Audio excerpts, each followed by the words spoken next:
on the heart disease health front, so we can start to talk about that. Yeah, so about like 10 minutes before we started recording, I saw this post on Hacker News, and it was a link to an article that's called "Don't Die of Heart Disease." And I kind of skimmed through it, and I remember 3-4 years ago when Outlive came out, Peter Attia's book, we were really into this health optimization stuff. But then I think I kind of fell off in terms of like health span, lifespan optimization. And then I asked you what your LP little a was, right? Yeah, so wait, for the uninitiated, what is LP little a? Yeah, so of course, Aman and I are not like lipidologists here, right? Like we're not like experts in this, but there are kind of two metrics you want to really track that are important to determine your risk and proclivity to heart disease. One is called ApoB, one is called LP little a. Both of them are somehow related in like, you know, the cascade of chemical processes that builds up plaque in the walls of your arteries, right? And both Aman and I have family history of heart disease. And I think Aman's LP little a was 4 times the maximum range boundary, right? So the maximum range like is cut off at 75. Aman is like something. 300. Yeah, I was like 360. You're 360. Yeah. And the maximum range is like 75. If you're 75 and up, you have like very high.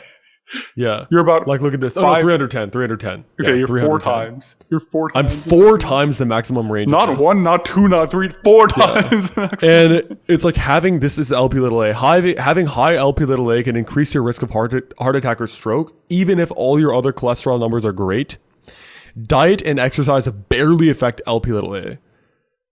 So ApoB is like, think of it as like artery clogging particles. Like it's just a number of like particles you have that are floating around in your blood that clog your arteries in simple terms. So long story short, we both kind of realized that we're kind of effed when it comes to heart disease. Yeah. I think my LP little a, I got it checked when I was like 16, 17. Back then it was like 250, I think, something like that. Also 3-4 times the maximum range. Yeah. So what are you taking away from that? Dude, like I think the number one goal right now, like my number one priority should be to figure out how do I reduce my chance of heart disease the maximum possible. That probably should be my number one goal. What does this translate to in terms of lived like life? I think we were talking about this on the phone, right? Our dad had his first heart attack or heart issue like in his 40s, I think. And he had another one recently. Our uncle had multiple heart attacks. Like our grandfather died of a heart attack. Yeah. Like when my dad was 9. Like if we play this out, right, we are effed. First heart attack in the 40s for sure. If you survive that one, next one's going to happen when you're about 60. If you survive that one, next one will happen when you're like 68, 70. I think I'll be done by 70 at this point. Yeah. Like it's done. It's over. Yeah. Like, and maybe I'll probably be like completely messed up from surviving multiple heart attacks. Yeah. You know, so pretty certain, pretty guaranteed that's going to happen. Right. So on your point of like the number one priority being preventing a heart attack. That is obviously the number one priority. Yeah. The good thing is like nowadays, like when we were looking into this 3-4 years ago, like generative AI did not exist really, right? To the level it does now. Now you can essentially consult with a medical expert, ask it any question you want. It will remember everything you said and patiently walk you through exactly what to do, right? So what I'll probably do is just go to GPT-5, put on maximum thinking mode, really spell out all the details here and ask it, what do I do, right? What do I need to change? This is the advantage of generative AI, right? You can just come up with like a personal plan like this. And it's going to be better than 99+% of doctors you talk to. Because you can genuinely tell it all the information. It can go read 100 research papers, dude. Yeah. It's genuinely like much better. Yeah, I mean there are limits for it for sure. Like it won't tell you what question to ask. But correct, yeah. You have to know to use the technology, right? Yeah. Like experts are still going to be useful because they're going to question your premise. Sure. Right? Yeah. But I think your point is that like it can give you a very detailed custom plan better than 99% of doctors. Yeah. To tackle this head on. I think people have their priorities completely not straight. Like, why is this not our number one issue in life? Yeah, we should wake up every day. Why am I like, this should be our number one by far, like, number one priority, like nothing even comes close. Like, dude, if in the current trajectory, both of us are going to have a heart attack in 15 years. Yeah. 15, 20 years, it's going to happen, essentially guaranteed, right? So let me pose you a question. If we take two scenarios, scenario A, scenario B. Scenario A is we don't do anything. Like we continue our life path, literally don't make any change, don't take any medication, don't change our like cardio, whatever, don't change our diet at all. Like exact same path, no changes. Or scenario B, we take every protocol that we can possibly take in the book and throw it at solving this problem. How many more years of healthy life are we going to print with scenario B? What do you think? I don't know. This is also something you should we'll just ask GPT.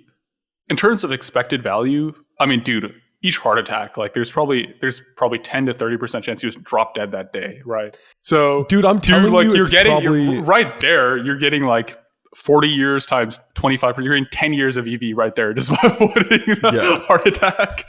Yeah. Just to be conservative, it's going to be at least 5 to 10 years of healthy life with the two scenarios. Like one is taking everything seriously, one is taking nothing. In expectation, probably 10 to 20 plus years of healthy life. And really minimizing the downside risk of dropping dead in the next 20 years. You know? So about, let's just say 10 to make it even, right? Now, these healthy years are going to be like from ages like around 50s, right? 50s, 60s, right? Not my 20s. So people are most economically productive in their 50s and 60s. Meaning like they have the corpus of experience, they have the network, they have the connections, they have everything, they have the capital, they have the leverage to produce the most amount of economic value, and therefore they earn the most in their 50s and 60s. So I think it's very safe to say each of us minimum will earn probably several millions of dollars for each year in our 50s minimum. For sure. Guaranteed essentially at this point. Right? Just based on where we're both at this point, like it's pretty guaranteed. You don't agree with that? Guaranteed, but there's a high likelihood, I would say. Very high likelihood. At least like dude, like I'm gonna make over $1 million when I'm 50. Like I'm 24 right now. Like it's gonna happen. Like unless like AGI comes and changes the game for everyone, like it's going to happen, right? Sure. Like I don't see a trajectory. Like even if I stuck to the path, let's say forget AGI, dude. If I just stuck to the path, rise the corporate ranks, just became a really good engineer. Dude, top engineers are making 1-2 million by 35 anyway. Yeah. Dude, what? Like by 50, 25 years in industry, like it's going to be fine. Yeah. So that means for every year of life you save, it's at least $1 million of value. So that's about $10 million that we have of capital to invest, that we should be putting that kind of capital now over the next 30 years into these like treatments and different things like that, right? To get an ROI positive. So when people are like annoyed about a $20 day pass at the gym. Or they're like, oh, Function Health is like $400. Dude, it's like 400. It's not worth it. Like it's 400 a year. It's not worth it. Like maybe you can do something else. It's fine. Or 8 Sleep, not worth it. Too expensive. Like, okay, of course, like if you genuinely don't have the $400, then fine, right? You open your bank account, you don't have the 400. You're genuinely living. You should take a loan to do this stuff, dude. Take a loan. Take a loan. Like it's worth it. Dude, but we're talking about middle class people who their parents are very wealthy, right? Parents have several millions, 5, 10, 20 million their parents have, you know. They're going to inherit it. They're working white collar jobs, making 100, 150K a year. They're like, no, I don't want to spend 400. They're like, I don't like the Whoop because it's $30 a month. Yeah. Personal trainers and coaches are too expensive. Why don't you just figure it out yourself? Yeah. What? In fact, I was thinking a lot about this. I have a private chef who cooks every meal for me at this point. And I've upgraded to the most highest version of it where they do your macros too. So like you say like, these are my macros. Make and label meals that I like of my palate using all organic. So like all cold pressed extra virgin olive oil, all like wild caught, everything, the highest possible ingredients. I use GPT to generate the highest nutrient vegetables too. I was like, you have to pick from these vegetables, not other vegetables, right? The best quality pizza, best vegetables.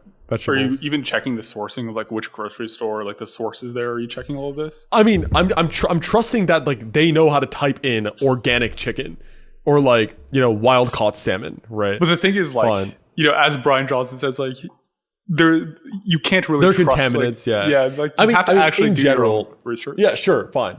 Like putting that aside, right? Like in terms of just trusting the label on like the olive oil, like that's a whole other question.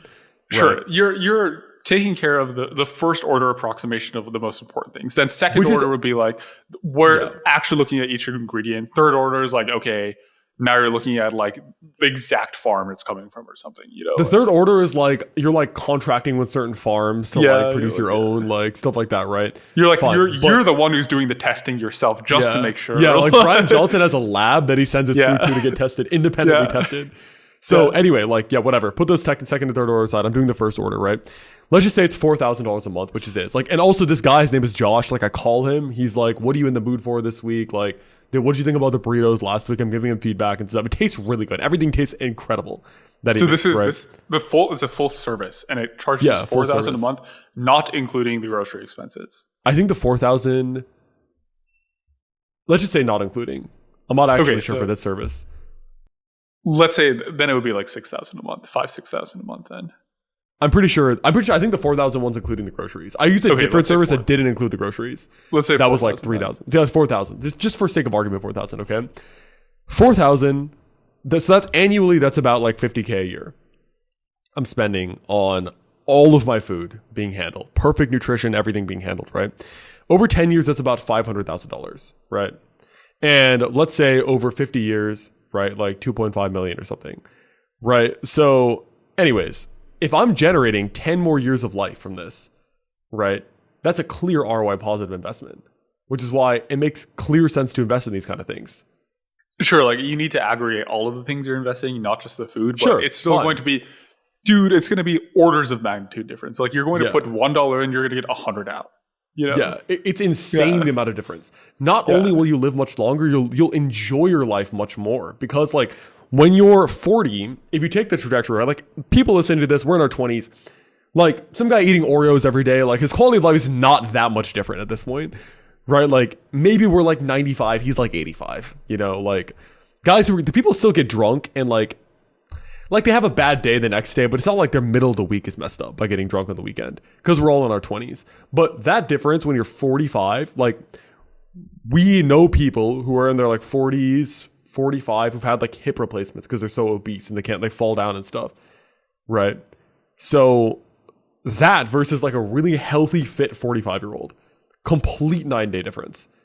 So based on that logic, it just makes no sense to not spend every dollar you can to invest in your health over the long term because the ROI is clearly positive. This is purely like a monetary ROI, not quality of life, not the value of those years in itself. Just like the monetary value. Just like the economic value. Just the economic value.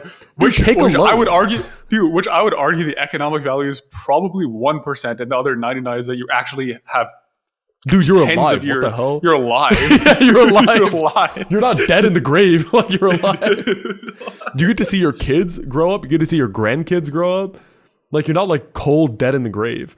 So like there is no reason to again, I'm taking this extreme. Theoretically, you should take a loan to get a personal trainer, to get a gym membership. Theoretically, you should. Yeah. Based on this line of reasoning. So it's very logically sound. You should just get a loan. Dude, take a loan. Like if you don't have the money, take a loan. Totally worth it. But anyway, like what changes are you making after realizing this? Well, I need to do the GPT exercise first. Like genuinely sit down. The thing is, like, as someone who's works with AI every day, obviously I use Cursor 8 hours a day, sometimes at home as well. I studied computer science. I understand how AI works. I understand how to prompt the thing well, right? So I know how to get as much as I can out of it. So I'm just going to do the exercise, sit down, genuinely like work with it to see like, what is the plan of action here? I'm pretty sure I have a vague idea what the plan of action is, which is Norwegian 4x4 protocol once a week, right? What is that? You know what that is? It's basically like when it comes to cardio, there's like high intensity and there's zone 2.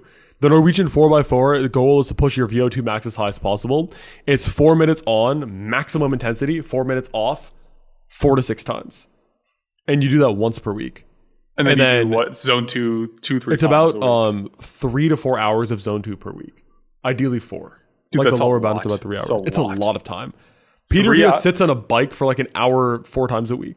That's a lot. So it's a lot of time. Ideally, then the split would probably look like zone 2 1 hour 3 days a week. Yeah. Whatever, the Norwegian 4x4 once a week, and then full body 3 times a week. Yeah, that would be the ideal split in terms of like exercise. In terms of sleep, like sleep is fine. In terms of your diet, it would be monitoring saturated fat intake, because that actually does increase ApoB. Looking at that and making sure it's not too high. But diet, like consuming like high quality, ingredients, vegetables, right? Monitoring your protein intake. So that would pretty much be it. I feel like the biggest thing we're not doing is enough cardio. Neither of us basically have ever done cardio. I run 1 to 2 times a week still. It's just like we haven't really done cardio. Like we've done lifting. Like we've done lifting. Yeah, we've properly done lifting. Like we've invested in cardio. Properly done progressive overload, properly progressed in the gym, gotten from 0 to 1 in a... Dude, I was 130 pounds. I got to 195. Yeah. Like we genuinely went 0 to 1. I got from not even being able to bench the bar to hitting 250 on the bench at age 20 within 4 years, right? Yeah. Whereas like, dude, maxed out... Or you dude, got to like cardio, the 80-20 of lifting. The equivalent would be like, dude, my mile time right now is probably 9 minutes if I really try. Maybe like 8:30. The equivalent it would be like getting down to like a 5-minute mile, 5:30 mile. That would be like 5:45. Yeah, like 5:45 mile. Like I would say 250 bench is probably like a 5:30 mile equivalent in cardio, right? Yeah. And then 3 plates, then you're hitting. Then that's like maybe 5. That's like 450.